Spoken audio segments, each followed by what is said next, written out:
Hello दोस्तों। एक सरलता से एक चीज़ समझने की कोशिश करेंगे। जो आज एक क्रिटिकल थिंकिंग का पॉइंट मैं लेके आया हूँ वो है कि साइंस इज़ ऑलवेज इम्परफेक्ट। ठीक है। तो ये एक बहुत ही क्रिटिकल थिंकिंग का पॉइंट है और हमको एक दिमाग में ऐसा रखना चाहिए कि जो साइंस है वो हमेशा इम्परफेक्ट है। Science is not perfect. ठीक है।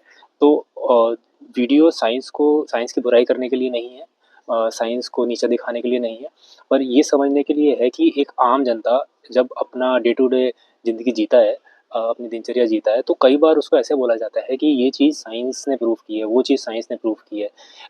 कई सारे डिसीजंस होते हैं जो साइंस के बेसिस पे आदमी लेता है। तो हमको ये समझने की ज़रूरत है कि हमको साइंस को डिसरिगार्ड तो नहीं करना है, पर हमको ये चीज़ ध्यान में रखनी है कि साइंस हमेशा इम्परफेक्ट है। वो कभी भी परफेक्ट नहीं है, कभी भी एब्सोल्यूट नहीं है। ठीक है? जब कोई चीज़ एब्सोल्यूट होती है, जब कोई भी चीज़ एब्सोल्यूट होगी तो उसका मतलब है कि उसमें इम्परफेक्शन का चांस नहीं है। ठीक है। अब पहले समझते हैं कि एब्सोल्यूट क्या चीज़ होती है। जैसे हम कहें कि ग्रेविटी है। ठीक है।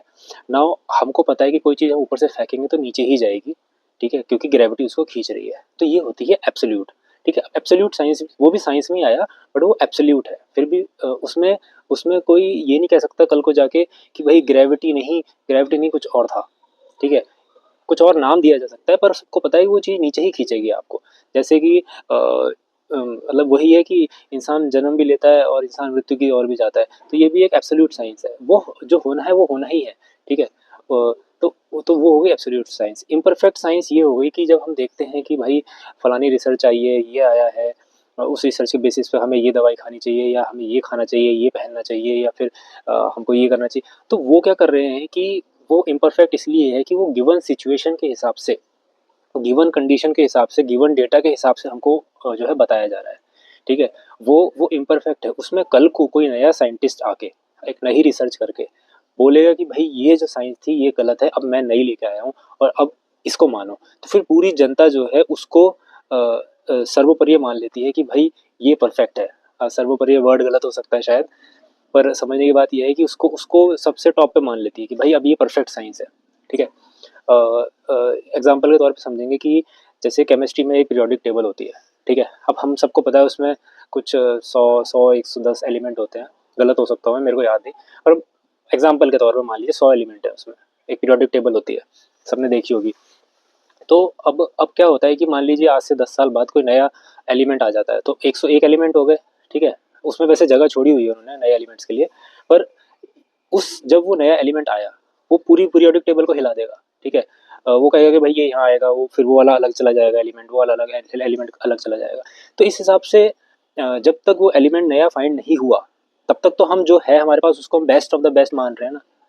तो हमको क्या समझने की ज़रूरत है कि हमें एब्सोल्यूट नहीं मानना है उसको। हम हमको हमको ये मानना है कि ठीक है अभी तक साइंस ने इतना ही फाइंड किया है, हो सकता है कल को नया कुछ फाइंड हो जाए, पर अभी हमारे पास बेस्ट नॉलेज यही है, पर वो इम्परफेक्ट है, आज भी इम्परफेक्ट है, उसको कल को गलत प्रूफ किया जा सकता है। ठीक है। जितने भी लोग पीएचडी करते हैं, जितने भी लोग स्कॉलर्स हैं, उनका काम ही ये होता है कि वो पीएचडी में ये बोलते हैं कि सारी रिसर्च पुरानी मैं पढ़ूंगा और उसको डिस्प्रूव करूंगा और फिर मैं अपनी एक रिसर्च करके बताऊंगा कि ये नहीं ये सही था। तो अगर यही चले जा रहा है सालों साल सालों साल सालों साल, तो फिर इसका मतलब यह है कि साइंस एब्सोल्यूट नहीं है, साइंस इम्परफेक्ट है। एक मोमेंट के लिए सोचने की ज़रूरत है कि हम जो भी कुछ कर रहे हैं वो एक इम्परफेक्ट वे में कर रहे हैं। तो अ, इस चीज़ को दिमाग में रखें। एक चीज़ और है कि जो हमारी जिस साइंस को हम मानते हैं, जो सबसे ज़्यादा मानी जाती है, उसमें एक कंट्रोल एनवायरनमेंट में एक्सपेरिमेंट्स होते हैं, तब हम कोई भी चीज़ प्रूव करते हैं। एक कंट्रोल एनवायरनमेंट बनाया जाएगा, उसमें कोई चीज़ कलेक्ट की जाएगी, डेटा कलेक्ट किया जाएगा, उसके ऊपर रिसर्च होगी और फिर एक हाइपोथेसिस मानी जाएगी, कहा जाएगा कि ये सही है, ये गलत है, और ऐसे हाइपोथेसिस को फिर प्रूव किया जाएगा, डिसप्रूव किया जाएगा। और अगर हम पुराने टाइम में जाएँ, अगर हम वैदिक टाइम में जाएँ या पुराना देखें, कुछ थोड़ा-सा पढ़ेंगे तो अलग-अलग तरीके होते थे चीज़ों को प्रूव करने के। ठीक है। उसके ऊपर मैं कभी अलग वीडियो बनाने की कोशिश करूँगा, क्योंकि ये टॉपिक मुझे खुद इंटरेस्टिंग लगता है काफ़ी। पर there are different ways of proving things, not just the experimental way. तो एक्सपेरिमेंट से हटके भी तरीके होते हैं चीज़ों को प्रूव करने के। कॉमन सेंस भी यूज़ किया जाता था। सिंपल हम कॉमन सेंस यूज़ करके भी चीज़ों को गलत और सही साबित करते थे। जो मान लीजिए वैदिक डिस्कशंस या वैदिक टाइम पे जो आर्ग्यूमेंट्स होते थे उन लोगों के, तो वो अलग-अलग मेथड्स यूज़ करते थे। ठीक है। साइंटिफिक मेथड भी एक मेथड होता था।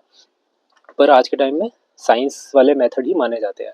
तो एनीवे मोर और लेस हमको जो जो जो चीज़ हमें हमेशा दिमाग में रखनी चाहिए कि साइंस से जब हमें कोई कहा जा रहा है कि साइंस ने ये चीज़ प्रूव की है, आप ये चीज़ खरीद लीजिए, ये चीज़ खा लीजिए, ये चीज़ पहन लीजिए, तो हमको समझना है कि अभी best of the best knowledge हमारे पास जो है सो फार, वो हमको ये चीज़ करने को कह रही है। तो हमें ये समझना चाहिए कि वो इम्परफेक्ट है। हो सकता है कल को कोई आए नया साइंटिस्ट तुर्रम खां और उसको डिस्प्रूव कर दे, वो कहे भाई ये तो सब गलत था। ठीक है, इससे आपको क्या होगा कि डिसीजन लेने में क्लैरिटी आएगी कि कौन सी चीज़ हमें हमें आंखें बंद करके हर हर कोई भी रिसर्च होती है उसको ऐसे मान नहीं लेना है कि भाई ओ, ये तो रिसर्च ने प्रूव कर रखा है। बहुत लोग आते हैं जैसे हेल्थ से रिलेटेड भी बहुत लोग आते हैं कि इस वाली रिसर्च ने प्रूव किया है ये खाइए, ये वाली रिसर्च ने प्रूव किया है ये खाइए। तो समझने का है कि वो उसको कोई कल को डिस्प्रूव कर सकता है। तो कोशिश करें कि एब्सोल्यूट ट्रुथ की तरफ जाने की कोशिश करें कि कौन साइंस कौन सी ऐसी चीज़ है जो एब्सोल्यूट है, ठीक है, जो जो साइंस प्रूव कर रही है। तो एब्सोल्यूट का एक और तरीका ये हो सकता है कि अगर एक सिंपल वे में देखें कि अगर मेरे हाथ पे यहाँ चोटी काटेगा तो मुझे दर्द होगा, ठीक है। तो अब ये एक मतलब एक बहुत बेसिक एग्जांपल है, पर कहने का मतलब ये है कि ये एब्सोल्यूट है, इसमें कोई कल को ये नहीं कह सकता कि नहीं जी दर्द नहीं होगा। ये भी साइंस ही हो गई एक तरीके से। आप इसमें न्यूरॉन्स वगैरह होते हैं वो दिमाग में जाते हैं, बट तो बट उसको उसको डिस्प्रूव नहीं किया जा सकता। ठीक है, जो और तरीके की होती है कि डेटा कलेक्ट करके हमने कुछ बताया है कि जो बेस्ट चीज़ है वो ये वाली हर्ब्स खाइए या ये वाला मेडिसिन खाइए, ये बेस्ट होती है आपकी हेल्थ के लिए। तो ये समझने का है कि कल को हो सकता है कोई उसको डिस्प्रूव कर दे। जैसे एक और एग्जांपल बताता हूँ, ऑयल के ऊपर पहले घी को खराब बोला जाता था क्योंकि घी में कोलेस्ट्रॉल होता था, और अब साइंस ने प्रूव किया है कि भाई घी अच्छा है। तो भाई इंसान का तो पोपट कट गया ना। तो इंसान को इंटेलिजेंट होने की ज़रूरत है।